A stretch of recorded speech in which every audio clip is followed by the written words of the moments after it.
रहमतुल्लाहि वबरकात। मैं उम्मीद करता हूं कि मेरे भाई जितने भी हमारे चैनल के साथ जुड़े हुए हैं अली अहमद टीवी के साथ, मेरे मोहतरम भाई आप लोगों से गुजारिश है कि हमारा ये चैनल आगे इसको ख़ुद भी आप सब्सक्राइब करें, अपने दोस्तों को भी करवाएं और इसका जो लिंक है वो अपने ग्रुपों के अंदर भी शेयर करें और इसको आगे ज़्यादा से ज़्यादा शेयर करें। जो हमारे साथ जितने मेरे भाई हमारे मुखलिस हैं, हमारे साथ मोहब्बत और प्यार करने वाले हैं, मैं इंशाल्लाह दुआ करता हूँ कि उन भाइयों के लिए अल्लाह ताला आपको, जितने भी हमारे साथ मोहब्बत करने वाले हमारे चैनल को देखने वाले, अल्लाह ताला आप लोगों के इल्म में अमल में बरकत डालें और अल्लाह ताला आप लोगों को रिज़्क़ हलाल वाफर मकदार में दे और अल्लाह रब्बुल इज़्ज़त आपको हर किस्म के शर से महफूज फरमाए। आइए मेरे मोहतरम भाइयों, आज की जो वीडियो है वो एक मर्दाना क़ुव्वत पर है और बेपनाह इसके अंदर ताकत है। और ये जो नुस्खा है ये इंतहाई मुजरब है और मुख्तसर है और ये चीज़ आपके किचन के अंदर आपके घर से ही आपको मिल जाएगी और कमाल की है मेरे भाई। ये जो चीज़ आपको आज बतलानी है मर्दाना क़ुव्वत के लिए वो है लहसुन। तो इसका मेरे भाई इस्तेमाल करने से जो आज मैं आपको तरीका बतलाऊंगा, इसका आप इस्तेमाल करेंगे तो आपकी मर्दाना कमज़ोरी ख़त्म हो जाएगी, आपके नफ्स के अंदर सख्ती आ जाएगी, आपके जनाब आपको शहवत ज़्यादा से ज़्यादा आएगी। जो कहते हैं कारी साहब हमें शहवत नहीं आती, जो कहते हैं कारी साहब हमारे आला तनासल में सख्ती नहीं है, जो कहते हैं इसके अंदर ढीलापन है, ये बीमारियां और ये मसला है, मोहतरम भाइयों आज का ये हमारा नुस्खा जो मुजरब है इसको इस्तेमाल करें, वो है लहसुन। लहसुन को इस्तेमाल किस तरह करना है मेरे मोहतरम भाई। बाज़ कहते हैं कि कारी साहब हम नमाज़ पढ़ते हैं तो लहसुन की खाने से बदबू आती है, स्मेल आती है, तो हदीस में मना है कि लहसुन और प्याज खा करके नबी पाक अलैहिस्सलाम ने फरमाया कि कोई आदमी मस्जिद के अंदर ना आए, मेरे फरिश्तों को, मेरे दोस्तों को कोई आदमी तकलीफ़ ना पहुँचाए लहसुन खाने से, प्याज खाने से बदबू आती प्याज से। आइए मेरे मोहतरम भाइयों, मैं आपको लहसुन की बदबू ख़त्म करने का भी तरीका बतलाता हूँ। वो क्या है,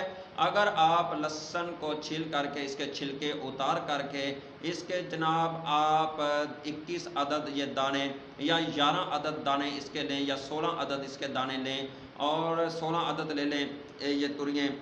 इसको मेरे भाई छिलके उतार करके अगर इसको सुबह के वक़्त आप पानी के अंदर भगो दें, पूरा दिन ये भिगी रहे और शाम को ये आपने इस्तेमाल करें, या सुबह इस्तेमाल करना है तो रात को इसको पानी के अंदर भगो दें, इसकी स्मेल ख़त्म हो जाएगी, इसकी बदबू कच्चे लहसुन की ख़त्म हो जाएगी। आइए मेरे मोहतरम भाई, आपने ये जो लहसुन है ये खुश्क होता है और ये गर्म होता है, इसकी तौसीर जो है वो गर्म है और ये लहसुन खुश्क होता है। जो मोहतरम भाई आपके जिस्म को हीट देगी, आपके जिस्म को कुव्वत देगी, आपकी मर्दाना कुव्वत को खुद ब खुद ही वो चीज़ बढ़ाएगी। आइए मेरे मोहतरम भाई, आपने रोज़ाना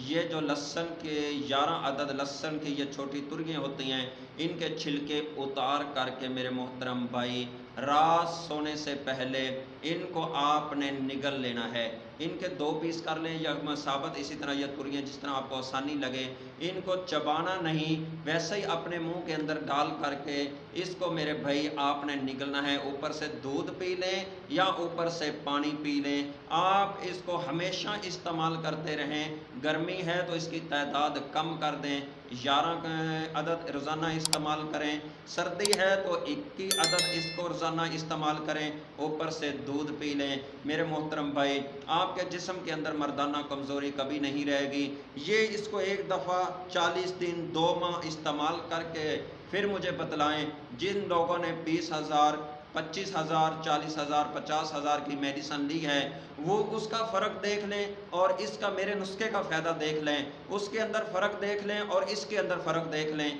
और आप लोगों ने फिर कमेंट्स करके इसको आजमा करके हमें बतलाना भी है कि जिन लोगों ने 50,000 60,000 की मेडिसन ली है क्या उसका ज़्यादा फ़ायदा हुआ है या इसका फ़ायदा ज़्यादा हुआ है। मैं आपको इस चीज़ का दावा करता हूँ, अगर उस चीज़ का आपको 1% फ़ायदा हुआ है तो इसका आपको 9% फ़ायदा होगा, ये 9% आगे बढ़ेगी। अगर 10% चीज़ है तो आइए मेरे मोहतरम भाई इस नुस्खे को इसी तरह अपनी ज़िंदगी के अंदर मुसलसल इस्तेमाल करें, इंशाल्लाह इस चीज़ से आपको छुटकारा मिल जाएगा।